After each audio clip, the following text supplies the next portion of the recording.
Uh, Good evening, everybody. Welcome to the Stroke Day webinar. and most of you must be knowing Dr. Shrikanta Swamy, who is the head of neurology at Aster RSV Hospital, as you may have interacted with him in the past.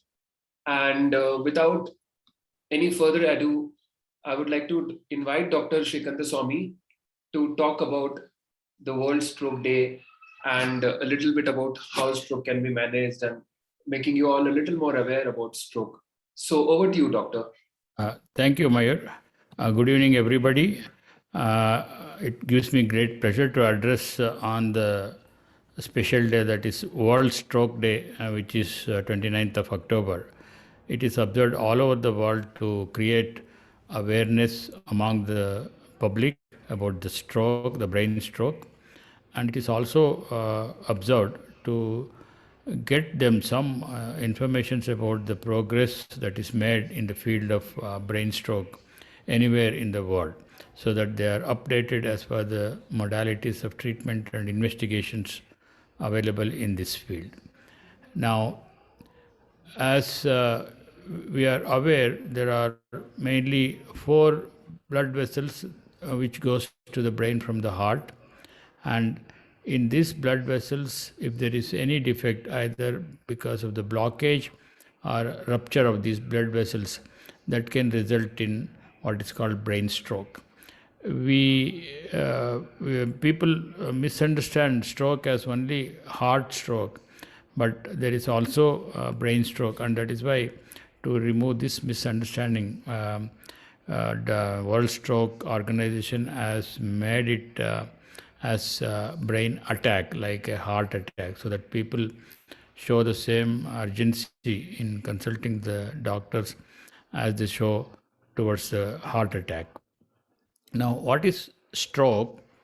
Stroke is a brain attack wherein the blood supply to the particular part of the brain is cut off, which supplies nutrients and oxygen to the brain. And this results in loss of control depending on the area that is affected, whether it is speaking area, walking area, or breathing area, depending on what area that particular area of supply controls. It results in defect of those particular areas. Now, just to give some numbers all over the world, about 15 million people have stroke each year all over the world. 15 million is a huge number, and nearly one third of them die each year with the stroke. And brain stroke is responsible for more deaths annually than those due to AIDS, tuberculosis, and malaria.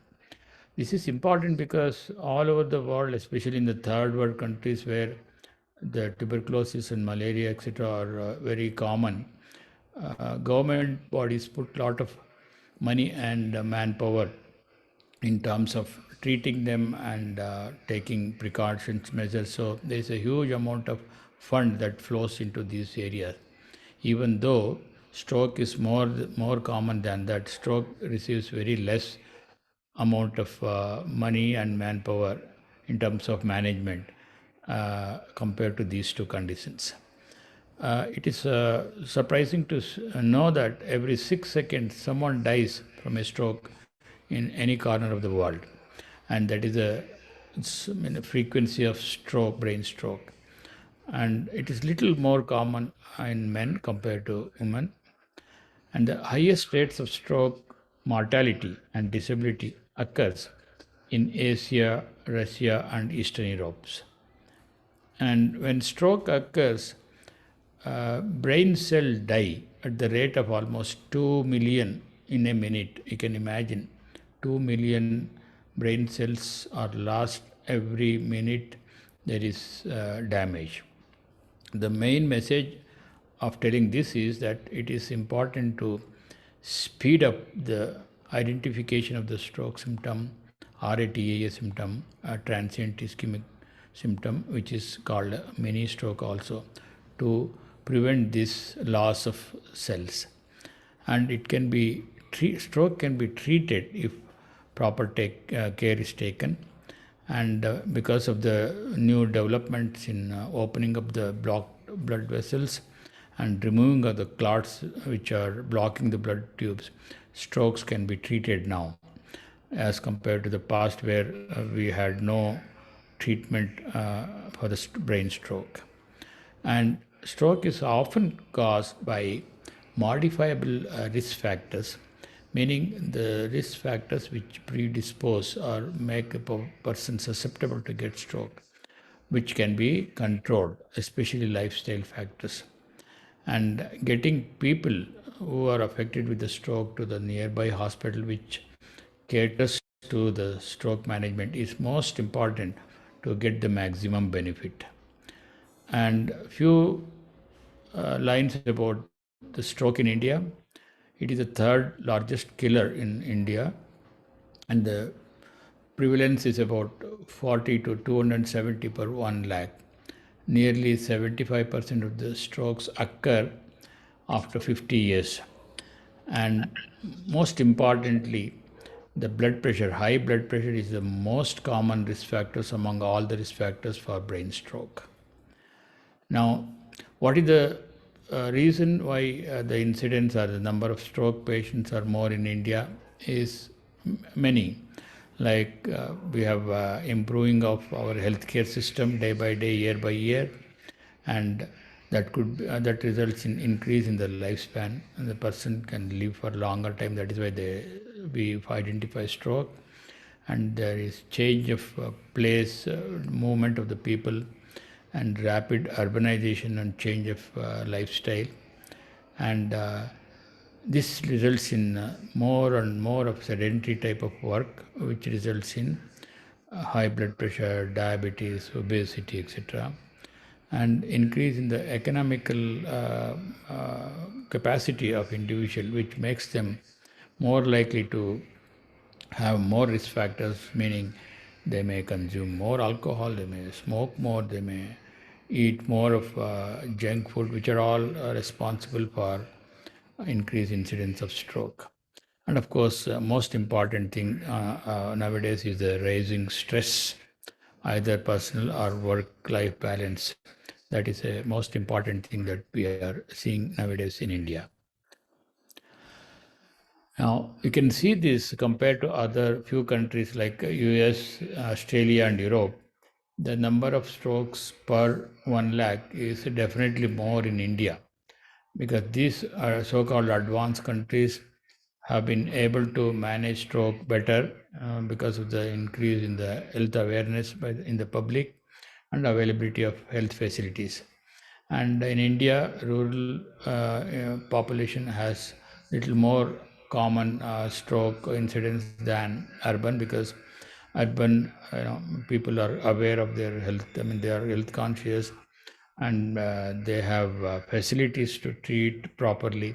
So that may be the reason why we see more number of strokes in rural areas. One thing I would like to stress is that stroke is preventable to almost about 60 to 80% if proper care is taken. It is beatable by the available modern medication, and it is also treatable by the technology improvement and early identification of the stroke. And long-term side effect or the effects of stroke can be minimized with the immediate attention to most modern treatment that is available.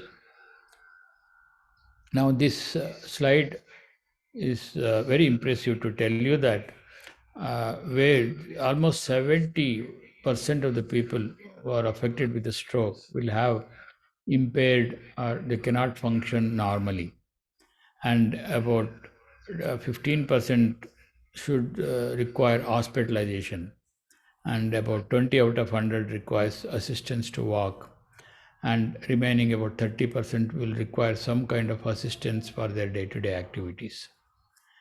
And there are two kinds of stroke. One is the blockage. As you can see here, there is a blockage of the blood tube. The blood flow is less because of the blockage. Other one is burst opening of the blood vessels. This is called a hemorrhagic stroke, whereas this is called an ischemic stroke. This amounts to the ischemic stroke or the blockade related stroke amounts to about 85% of the strokes. That is why we concentrate more on this. Whereas the hemorrhagic stroke, which is due to burst opening of the blood tubes, amounts to about 15 to 20% of the whole stroke number.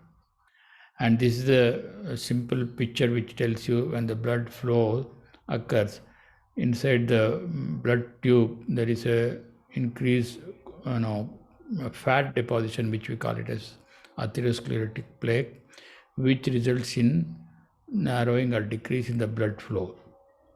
This sometimes when it completely blocks, there is a complete blockage of the blood flow. Whereas in hemorrhagic stroke, this blood wall will open up, so blood comes out, giving rise to pressure on the adjacent brain. That is how it results in the stroke.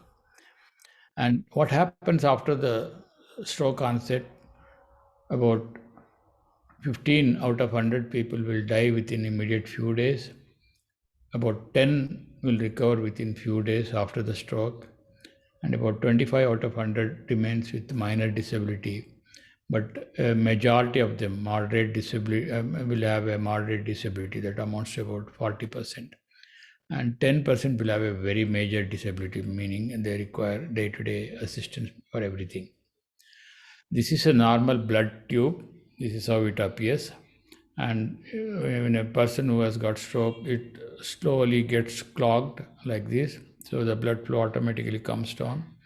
When it reaches a certain point where there is a decrease in the blood flow, which is not enough for the brain to survive, it results in the stroke.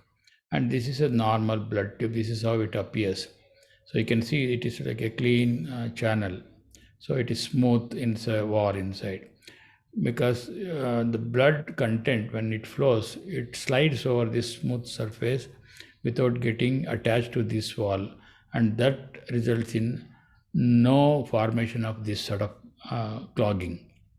Whereas in a diseased vessel blood tube, you can see that yellow line, which is a fatty layer which is rough, so the blood products will get attached to that, and that is how it blocks the blood flow. Now, this is again a simple diagram to tell you how the blood flow is so comfortable, easy to move if there is a healthy blood tube. As it is clogged by the fatty layer that is called atherosclerosis, the amount of blood flow will become much low, and when it increases more blockage, then there is a complete blockage of the blood tube, which results in a stroke. Now, there are a lot of misconceptions about stroke. People think that stroke is not preventable. That is not correct. Almost, as I mentioned, 80% of the strokes can be prevented if proper care can be taken. Stroke, people think it is not treatable. No, that is a wrong concept. It used to be there. This concept was holding good about 25 years or 30 years back. Now it is no more like this. It can be treated if people reach in time. Stroke, people think it only affects elderly people. That is also a wrong concept, wherein nowadays we see stroke in young people, like around the age of 35 to 40 also, because of various risk factors. And people also think stroke happens only in the heart. As I mentioned, stroke can happen in brain, that is called brain attack.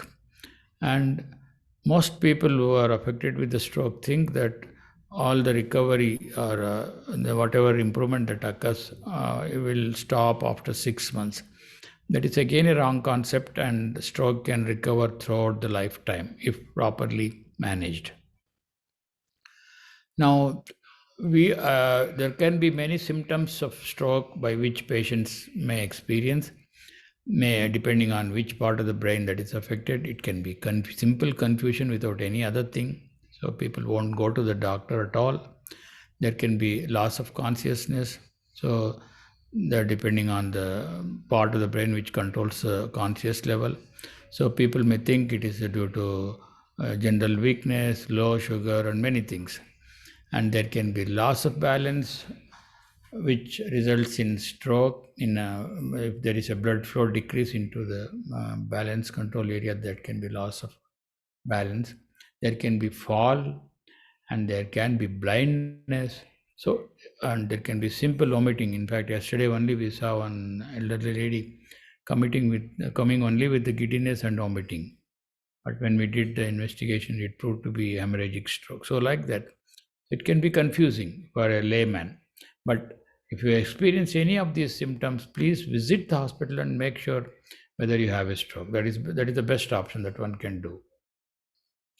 Now, how do we promote the general public to identify whether he has a stroke or his family member has a stroke or his neighbors, his friends have a stroke? So, World Stroke Organization popularized this concept of recognizing the stroke by a lay person or a public easily. That is called FAST, F-A-S-T. So it is a acronym wherein F stands for face drooping.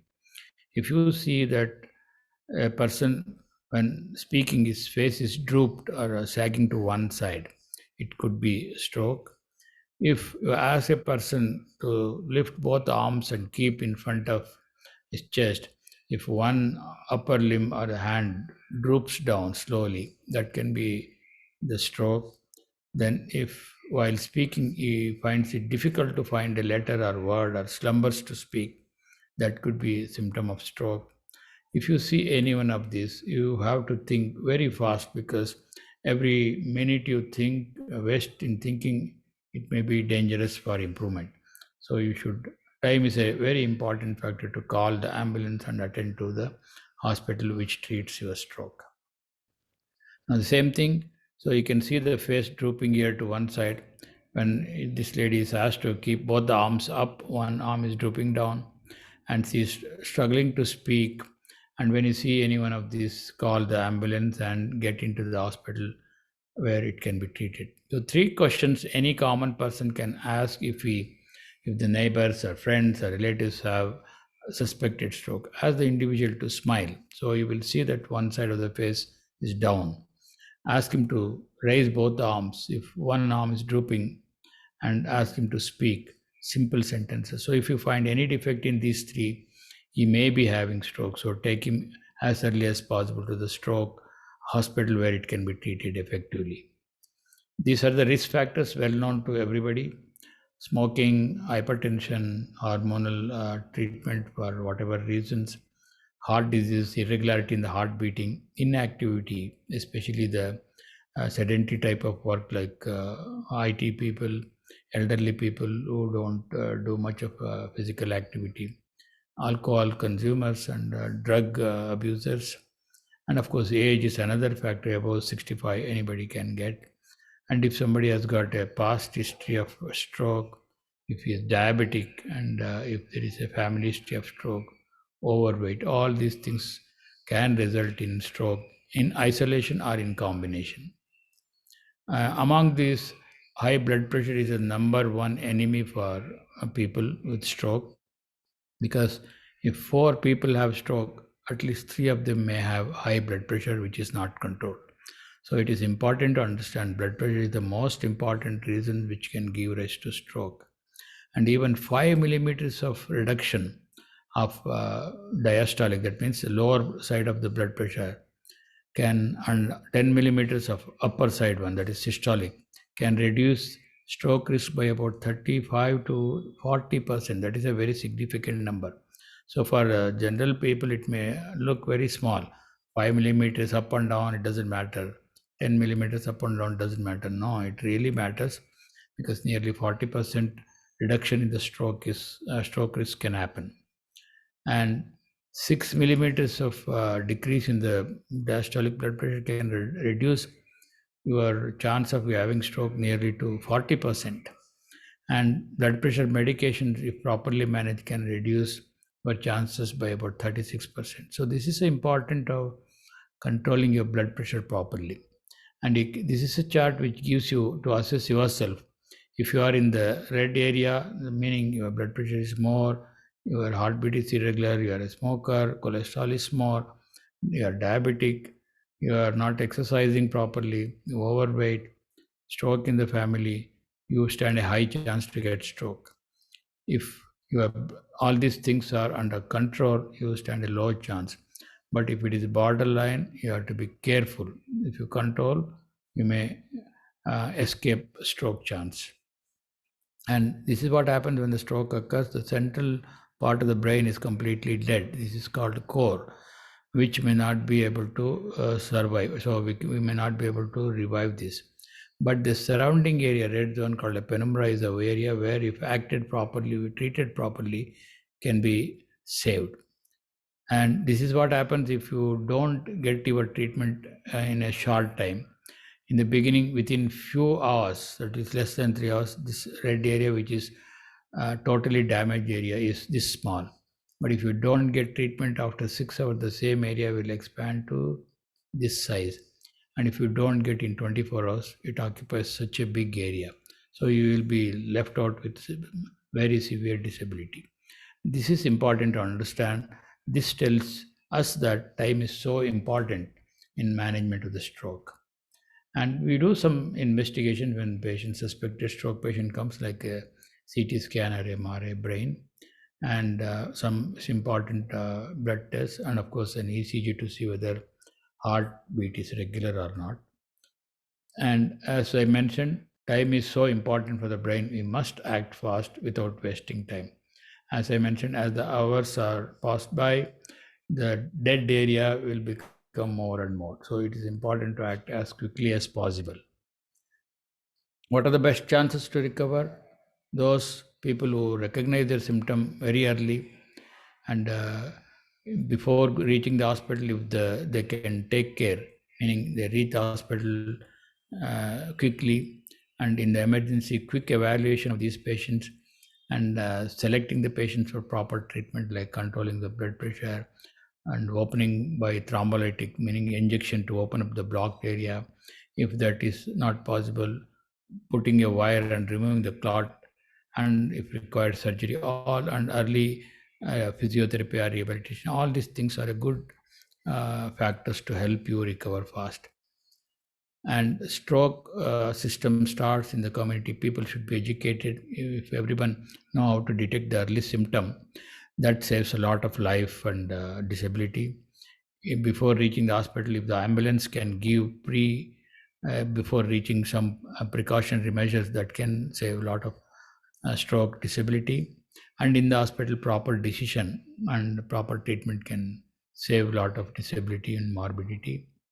And after the discharge, continuation of proper physiotherapy, etc., can also help you to recover fast. Now, as I mentioned, every minute 2 million nerve cells will die if there is a delay. So if you take the treatment within first 3 hours after your first symptom, you stand a best chance to recover completely. And this was the attitude sometimes, and even now also, in many places. The ambulance is carrying a stroke person.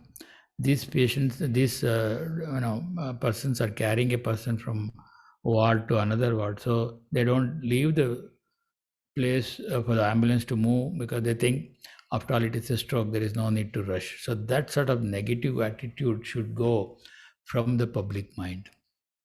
And stroke treatment team does not only come from, have doctor. You will have a neurologist will be the team leader, but he will be supported by stroke trained nurse, the pharmacist, the physiotherapist, the occupation therapist, speech therapist, dietitian. So all these people make a big team to make the best improvement for the patient with stroke.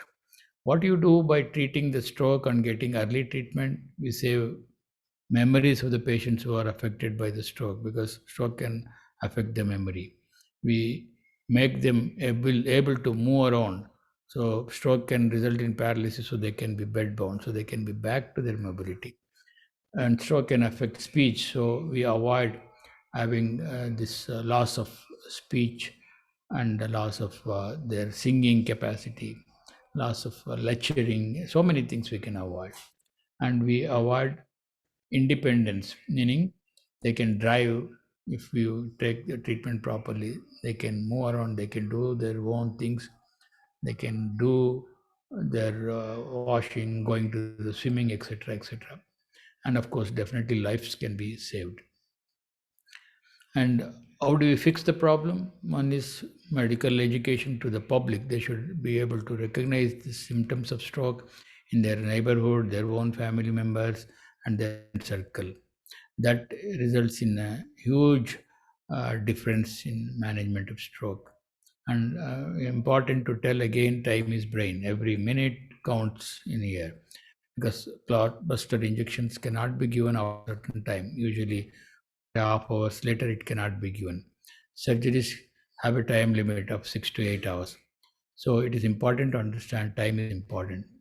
So what was happening in the past about 20, 25 years back was we used to make their blood pressure, sugar, etc. properly controlled, and we used to observe what happened next, and of course physiotherapy. This used to be 25 years back. Now it is changed. So we stabilize, take care of the blood pressure, sugar, etc., and also manage by blood opening the blocked blood vessels, sometimes pull out the clot. These are the advancement in the recent past. And these are the techniques by which major hospitals who treat the stroke have. Somebody cannot reach within 3.5 to 4 hours.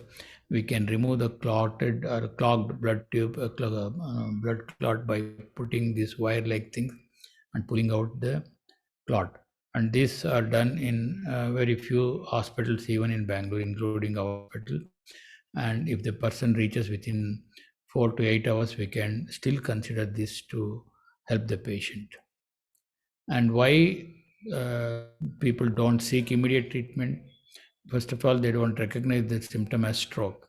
They think that it is due to some sitting, and they deny their symptom. It is I was sitting for a long time, and I was having some pain and things like that.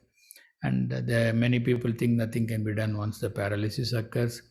And some of them also think about the cost. It may be very costly treatment. And sometimes symptoms will disappear, they think, and wait. And the fear of hospital itself can make them not to go to hospital. And stroke symptoms in general can be summarized like this. When they come to the emergency, they assess, they see whether the scan is showing strong brain's scan will be done within 15 to 20 minutes, and they identify where is the stroke, and this is how they manage. And successful physiotherapy or rehabilitation after stroke occurs depends on amount of damage of the brain, skill on the part of rehabilitation personnel, and cooperation of the family and friends. And earlier the rehabilitation begins, the better is the chances for recovery. And stroke prevention guidelines basically sits on managing your blood pressure, stop smoking, alcohol restriction, and controlling your cholesterol, daily exercise of about 30 to 40 minutes, and low sodium intake. And any stroke symptom, visit nearby doctor to get confirmation. So these are the important messages on this stroke day I would like to give. Please spread this message. Each one who is listening and can be a mentor for others to teach about the symptoms and signs of stroke, so that more and more number of people may avoid having a severe disability, dependency on others, and results in healthy society in general. Thank you very much.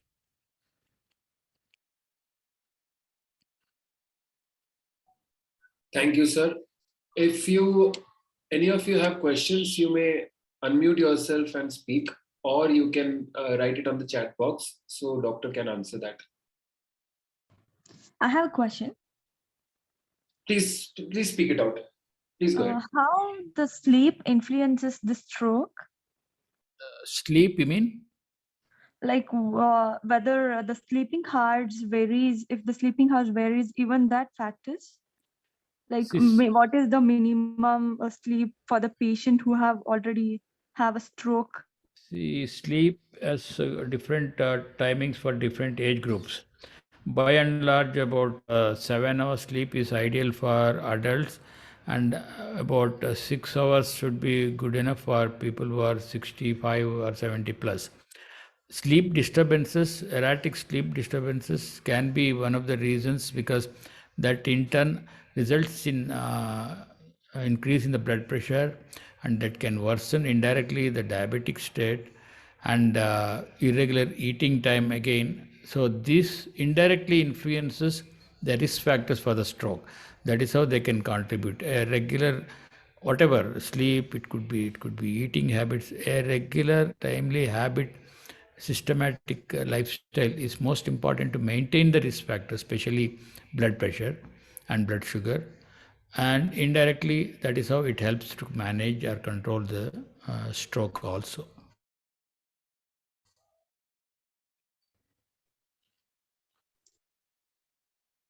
Welcome. Sir, one more question is there.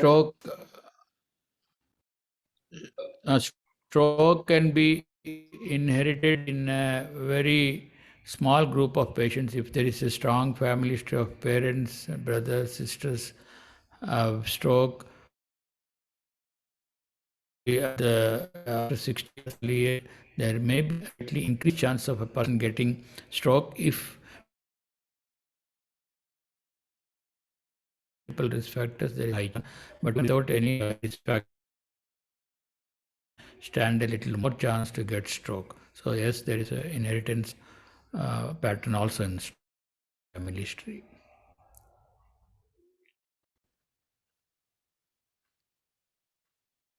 Thank you, sir. Anybody else has any questions?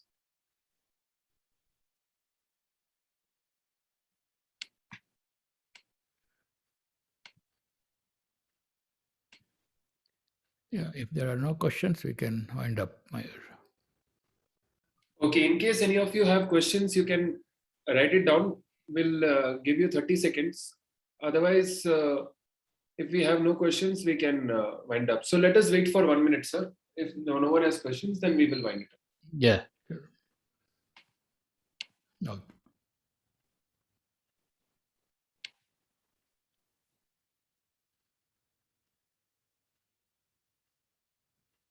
Feel free to ask any questions, because this is a very important topic to be made aware of. I myself did not know that it is the third highest cause of death in India. That's very shocking.